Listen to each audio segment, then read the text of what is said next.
La police est à la recherche de Roch Thériault. जो आप सुनने जा रहे हैं वह सिर्फ एक सच्ची अपराध कहानी नहीं है। यह एक दुःस्वप्न है जो सच में घटित हुआ है। एक ऐसे पंथ की कल्पना करें जो इतना भयानक हो, जिसके सदस्यों को अकल्पनीय दुर्व्यवहार, अपमान और क्रूरता का सामना करना पड़ा हो। एक ऐसे नेता की कल्पना करें जो इतना विकृत हो कि उसने अपने अनुयायियों को यह विश्वास दिलाने के लिए हेरफेर किया कि वह भगवान है, जबकि उन्हें बर्बर दंड, विचित्र सर्जरी और अकथनीय हिंसा का सामना करना पड़ा। यह रॉक थेरियॉल्ट और एंट हिल किड्स की कहानी है। हेरफेर, आतंक और अस्तित्व की एक कहानी जो मानवता में आपके विश्वास की परीक्षा लेगी।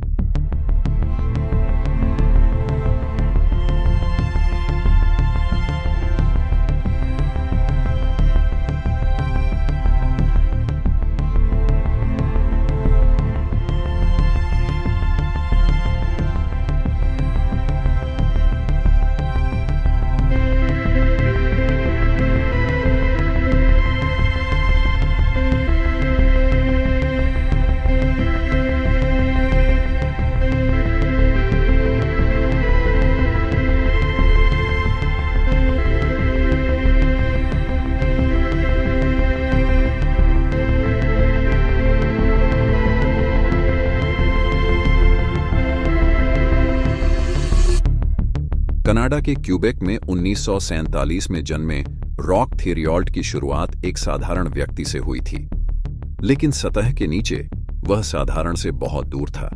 जब वह 20 साल का हुआ, तब तक उसका एक परिवार और एक परेशान करने वाली शादी हो चुकी थी। हालांकि धर्म के प्रति उसका जुनून और लोगों को हेरफेर करने की उसकी क्षमता ने उसे कहीं ज्यादा भयावह बना दिया। 1977 में रॉक ने स्वस्थ जीवन और धार्मिक भक्ति को बढ़ावा देने की आड़ में एक समूह बनाया।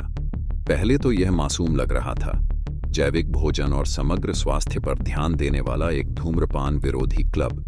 लेकिन जैसे जैसे उसका आकर्षण बढ़ता गया, वैसे वैसे उसका नियंत्रण भी बढ़ता गया। रॉक ने अपने अनुयायियों को यह विश्वास दिलाया कि उसे भगवान ने चुना है और दावा किया कि उसे दर्शन हुए हैं। भव्यता के इन भ्रमों ने एक दुःस्वप्न की शुरुआत को चिह्नित किया। रॉक के नेतृत्व में उनका समूह बड़ा हुआ और क्यूबेक में एक दूरस्थ पहाड़ पर स्थानांतरित हो गया।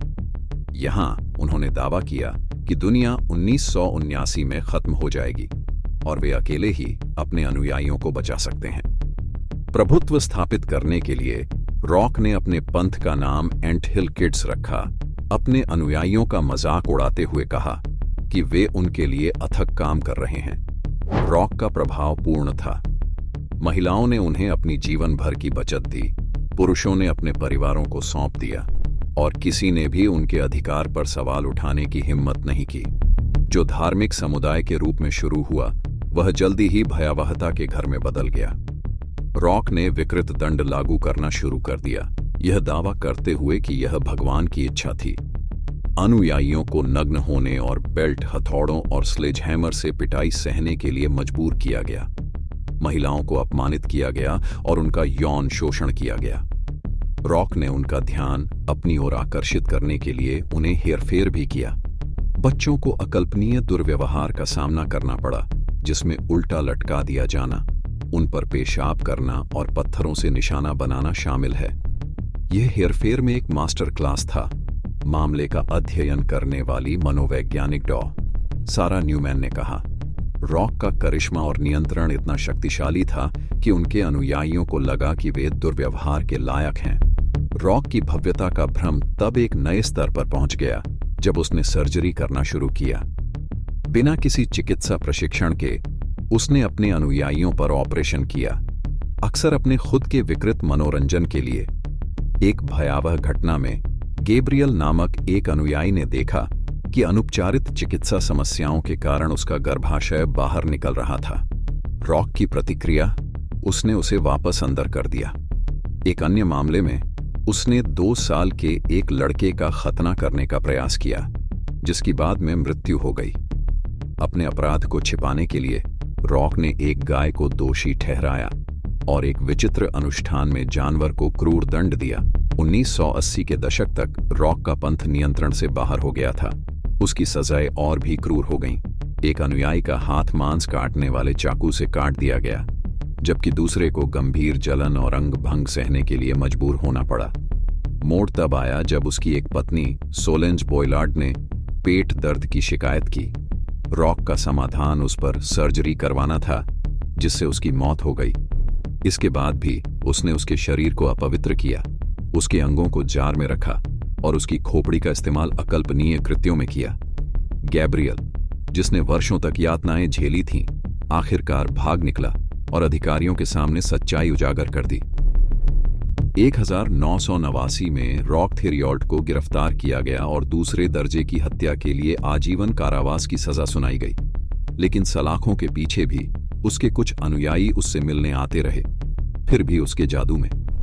रॉक का आतंक का राज 2011 में समाप्त हो गया जब उसके साथी ने उसे मार डाला। रॉक थेरियॉल्ट और एंट हिल किड्स की कहानी मानवता के सबसे काले अध्यायों में से एक है। अनियंत्रित शक्ति और अंधभक्ति के खतरों की एक गंभीर याद दिलाती है। ऐसे अत्याचार कैसे हो सकते हैं?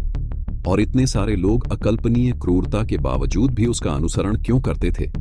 अगर इस कहानी ने आपको चौंका दिया है, तो याद रखें, यह वास्तविक है।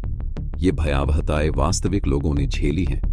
उनके दर्द से हमें सतर्क रहने, अधिकारियों से सवाल करने और उन लोगों की रक्षा करने की याद आती है जो खुद की रक्षा नहीं कर सकते।